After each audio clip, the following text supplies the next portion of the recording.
बादशाह अकबर का बिस्तर लगाने वाला सेवक उस बिस्तर पर सोकर देखना चाहता था। मौका देख चुपचाप एक दिन वह शाही बिस्तर पर लेट गया और थोड़ी ही देर बाद उठ खड़ा हुआ ताकि कोई देख न ले। लेकिन महल में तैनात एक सैनिक ने उसे ऐसा करते देख लिया था। संयोगवश उस सैनिक व दूसरे सैनिक के आपसी संबंध अच्छे न थे। वह सैनिक तुरंत बादशाह अकबर के पास गया और सारी घटना उसे बता दी। बादशाह यह सुनकर अपना आपा खो बैठे। उन्होंने आदेश दिया, कल सुबह उस सैनिक को 20 कोड़े मारे जाएं। जब सेवक को यह मालूम हुआ तो वह बेहद डर गया। वह सीधा बिरबल के घर जा पहुंचा तो बिरबल ने उससे आने का कारण पूछा। तब उसने सारी घटना बयान कर दी। सुनकर बिरबल बोला, चिंता मत करो, जैसा मैं कहता हूं वैसा करो। यह सुनकर सेवक बहुत खुश हुआ और अपने घर लौट गया। अचानक अर्धरात्रि के समय पूरे महल में हलचल मचने से सब जग गए। कोई जोर जोर से रो चिल्ला रहा था। थोड़ी ही देर में सब वहां एकत्र हो गए। उन्हें यह देखकर बेहद ताज्जुब हुआ कि इस समय रोने चिल्लाने वाला कोई और नहीं बल्कि वही सेवक था जिसे बादशाह ने सजा सुनाई थी। उस सेवक ने आसमान की ओर मुंह उठाकर गहरा सांस भरा और बोला, हे ईश्वर, बादशाह सलामत पर रहम कर।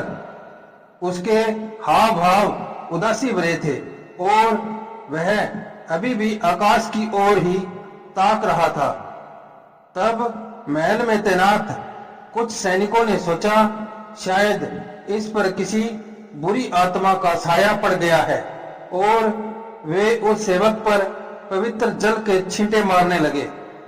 इस हलचल व शोरगुल के चलते बादशाह और बेगम दोनों भी जाग गए।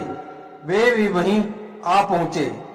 वह सेवक अभी तक चिल्ला रहा था, हे ईश्वर, रहम कर, बादशाह को माफ कर दे। बादशाह पर नजर पड़ते ही सेवक की आंखों से आंसू बह निकले।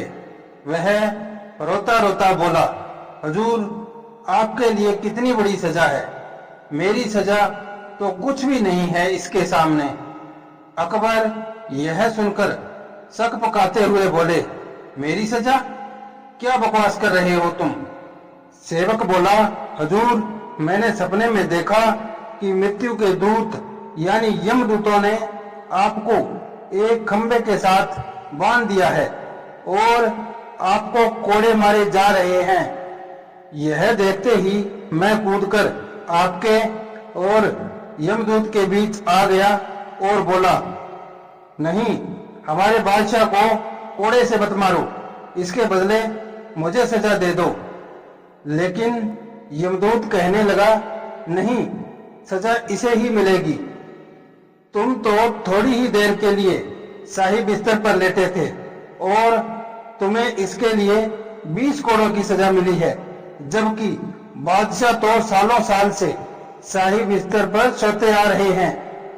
तो उन्हें कम से कम 1000 कोड़े लगाए जाने चाहिए।